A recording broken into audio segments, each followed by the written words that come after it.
ギャップが埋まってきたら、はい、この人は別に優秀じゃなくなるわけですよ。まあ優秀って自分で思わないことですよね。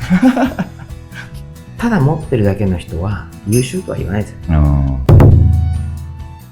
こんにちは。このチャンネルでは今の時代に通用する組織づくり、育成術などを内容を話しています。ぜひチャンネル登録をよろしくお願いいたします。今日ちょっと森社長にご相談したいのがですね、ちょっと僕周りから仕事ができてコミュ力も高いよねみたいなことよく言われるんですけど、ちょっと今浮き足立ってますね、正直。で、ちょっと一見すると僕優秀に見えてるのかなとも思うんですけど、なんか実はこれ注意した方がいいよみたいな、ここ盲点じゃないみたいなっていうところがもしなんか森社長の中であれば、ちょっとそういうところを今日教えていただきたいなと思いまして。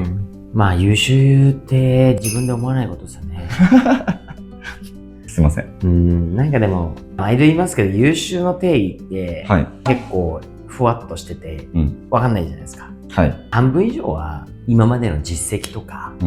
知識経験を経てきての振る舞いだったりとか、優秀だよねとか優秀じゃないよねって言われてると思うんで、あんまり浮き足立たない方がいいです。結局優秀かどうか最終的にはどうでもよくて、結果出すか出さないかで、結果を出したら優秀だったと言われるだけの話だと思うんで、結果を出す前の優秀かどうかは正直どうでもいいですよね。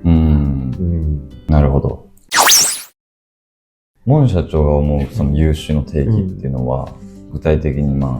紐解いていくとどういったものが挙げられますか？なんか秀でてる人だと思うので、僕はもう極論結果出した人が優秀だったというのがやっぱ正しい定義だと思うんですよね。そういうふうに最終的には使いたい、ですけど、例えばですけど新しく入ってきた人がこの人優秀だよねっていう、なぜじゃあそう言ってしまったりとか思うのかっていうのを自分なりに考えると、シンプルにやっぱり今までのじゃあ新しい人だとしてもそれまでの経歴としての結果実績と、そこで言うとやっぱりその知識とか経験、これが今うちの会社にいるメンバーよりも秀でていたら、優秀な人が入ってきたっていう多分定義だと思うんですよね。だから単純に最初に優秀だと思うのは今まで出してきた結果と、それに伴って知識と経験が比べる対象と高い時に、優秀な人だとかいう定義に多分なるだけでかなとは思いますね。なるほど。当然その実績に応じて知識と経験がある中で、最初仕事をするので、例えばじゃあ一緒に仕事してる社員がその知識と経験ってこのぐらいのレベルだとして、でその人がやっぱりこのぐらいの知識と経験を持っていると、当然この人よりかは最初仕事が覚えが早かったりとか、ある程度スムーズにできたりとかするんで、あの人優秀だねって多分言われるだけだと思うんですよね。例えば管理者の目線から気をつけなきゃいけないのは、もしですよ、このギャップが埋まってきたら、この人は別に優秀じゃなくなるわけですよ。比べる対象と比較して優秀かどうかなんで。だから、ちゃんとその最初の時点でのこの知識とか経験の差があるだけであって、っていうことをやっぱ認識しておかないといけないですよね。その結果っていう部分に関しても、やっぱ出し続けることが大事なんですかね。そうですよね。だからやっぱ結果なんで、会社としてのじゃあ何が結果だって考えたときに、いつも言いますけど、1年で10の成果を結果を出した人と、で辞めた人と、5年働いて30の結果を出した人って言ったときに、会社としては相対的に見て、それ30の結果出してくれた方が会社にとってはプラスですよね。だから結果論で見たらこっちの人の方が優秀だった。会社としてはと。10よりも30の方が秀でてるからっていう話なだけじゃないですか。優秀と言われたかもしれないけど、結局出した結果が結果として優秀か優秀じゃないかという定義、そういう話になると思うんですよね。ありがとうございます。あと僕、その前段でもお話ししましたけど、コミュ力がよく高いって言われるんですよ。これ普通はいいことかなっていうふうに思ってるんですけど、コミュ力が高いってなんか実はこういう盲点があるよみたいなところとかってありますかね？コミュニケーション力が高いみたいなことは、総じていい点が多いとは思うんですけど、盲点があるとすると、コミュ力が高い人って、なんかやっぱり悪い人の例を言うと、口だけとか、能力高そうに見えるとか、要は総じてプラスで捉えられることが逆に多い分、ちゃんと実績出さないと、結果出さないと、口だけだよねとか、あとは過剰な期待の可能性もあるなと思うんですよね。なるほど。話し上手って僕すごい言われるんですよね。結局コミュ力は活かせないと意味がないんで。なるほど、なるほど。これちょっと採用の部分なんですけど、アップルさんでも採用とか人材の教育とかしていく部分で、優秀な人かどうかっていうのを判断する基準って具体的にどういうところになりますか？なんか採用の時に関しては、優秀だどうだこうだとかってあんま言葉使わないですよね。先ほど言ったようにやっぱり今までの経歴実績と、知識経験が高いか低いかみたいな話はしますけど、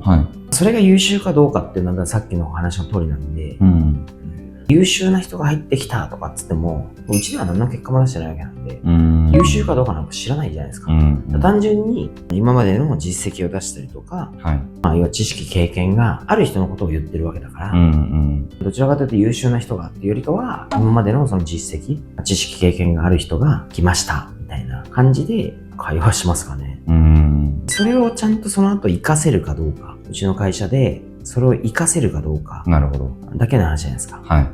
で、活かせたら、要はアドバンテージが最初からあるわけだから、当然成果もそれなりに出してくれるんじゃないかと、いう期待を持って入れたりするわけですけど、なのでやっぱりその実績に応じて相応のその知識をちゃんと結果に結びつけられるように、ちゃんと洞察力とか知恵とか、そういったものはちゃんと付随してるかどうかみたいな、こういうのを見るみたいな感じですかね。なるほど。で、仮にその知恵とか洞察がうちの会社においてとか入る役割において、職種において活かせるかどうかでもかなり変わっちゃいますよね。活かせなかったら全くもって意味がないので。確かに。本当に優秀な人っていうその定義っていうのは、組織に属した後に結果を出し続ける人。結果なんですよね。本当に優秀な人っていうのは結果出した後に言うことなんで。なるほど。前もって期待値の段階で、本当に優秀かって問われたら、いやいや結果出してから言ってよと。一定結果出さないとやっぱあれですよね。だから何ですかね、よく個人としては優秀、だけど会社としては優秀ではないみたいなこと結構発生すると思っていて、そこで考えた時に先ほど言ったように比べる対象の、その知識経験をもとにした知恵とか洞察がこのぐらいだとしたら、その人を個人で見た時にすごく知識経験をこれぐらい持っていて、知恵も洞察もあるという風になると、個としてはこことここ比べて優秀だと思うと、それは会話していて分かりますよね、ある程度。知ってること知らないこと、考え方、その知恵みたいな話も含めて。だけど会社としてこの能力を活かせなかったらやっぱ結果出ないんで、会社としては別にこの人優秀じゃないよねみたいな話になりかねないですよね。どっから見るかとか視点例によってそもそもその人が優秀か優秀じゃないかとかっていうのはやっぱり変わってしまうんで、だから管理職として考えるのは、優秀な人が取れたと、もし思うんであれば、取りたいと思うんであれば、何回も言ってるようにその知識とか経験、その実績を出す過程の中で得た知識とか経験と、でそれがやっぱ知恵とか洞察に変わっている、その状態を優秀だとするんであれば、いかにこれを自社に入ってきたときに、自分のチームに入ってきたときに、取ったときにどう活かすか、活かして結果を出させるかっていうことをちゃんとやって、それが結果になってやっぱり優秀だねという話になると思うので、管理職としてはとにかくだからその知恵と洞察をどう活かして結果を出させるかと、いうことをちゃんと考えていかなければいけない、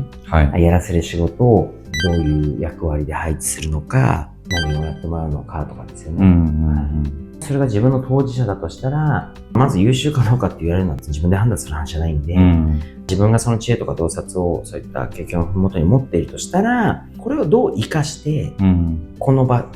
ポジションで自分が何を期待されているのか、自分の役割は何なのか、求められている成果は何なのかってちゃんと確認して考えた上で、それをどう結果につなげるか、ということを考えて行動することですよね。なるほど。もう一回言いますけど、実績とか知識経験があります。知恵洞察もあります。で、これをただ持ってるだけの人は優秀とは言わないですよね。これをどう、この場所で、その知恵とか洞察を持ってる上で自分がここに入るってことは、どういうことを期待されて、どういう役割で、求められてる成果はこれだってちゃんと考えられて、行動できる人が優秀ですよね。そういう人絶対結果出すんで、結果も優秀だってことで、優秀なんだというふうに言えばいいかもしれないですね。はい。ありがとうございます。最初の時点で優秀だって言われる定義としては、僕の考えですけど、要はその比べる対象からすると高いですと。それに伴って知恵とか洞察あるはずでしょうと。こういう人の優秀だとかってみんな言うわけですけど、しっかりとなぜ優秀なのか、優秀だと思うのかっていうのをちゃんと定義した上で、このじゃあ優秀だと思われる秀でてる、比較対象とかで秀でてる能力をちゃんと活かせる人、期待、役割、求められている成果っていうのを考えて行動できる人っていうのが本当に優秀だと思いますし、そういう人は必ずやっぱ結果を出すと思うので、そういうふうに考えて管理職であれば、その人の知恵とか洞察をどうやって活かして結果を出させるかということを考えて、自分の立場であれば、自分の知恵とか洞察がどうこのポジションで活かせて結果を出せるのかというのをしっかり考えてやりましょう。ありがとうございます。はい。皆様からいただくコメントは大変励みになります。この動画が気に入ったら、ぜひいいねやコメントをお願いします。